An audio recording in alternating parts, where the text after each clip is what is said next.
Michael Jackson was always on the cutting edge in the worlds of music and fashion.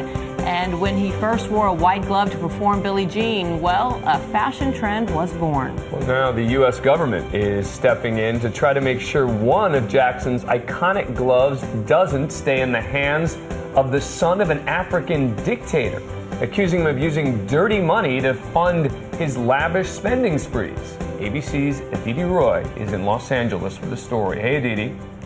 Hi there, Dan and Bianna. Good morning to you. The U.S. government claims the son of Equatorial Guinea's dictator has a whole collection of extravagant things he acquired illegally. They include fancy cars, a private jet, and one iconic item that many of us would recognize immediately.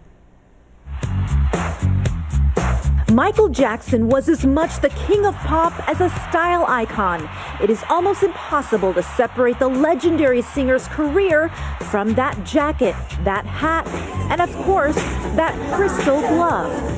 A glove that has been in the private collection of Teodoro Nguema Obiang Meng since the son of Equatorial Guinea's president bought it at auction in 2010. There's nothing that's more iconic than the white rhinestone-studded glove. That is Michael Jackson. But according to the U.S. Department of Justice, Obiang Jr. allegedly bought the glove and other Michael Jackson memorabilia with stolen public funds. In April of 2011, U.S. authorities moved to seize assets worth some $71 million from Obiang Jr., who owns Bentleys, Ferraris, Lamborghinis, Rolls-Royces, and even a private jet.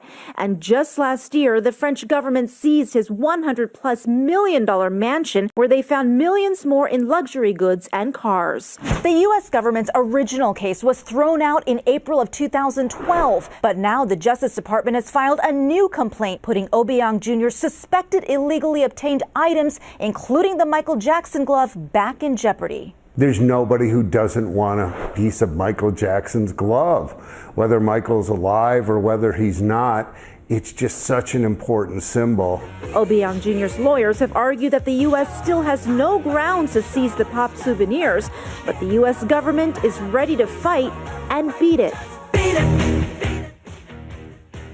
And this is the latest action in a new initiative by the Department of Justice to crack down on what it calls large-scale foreign official corruption.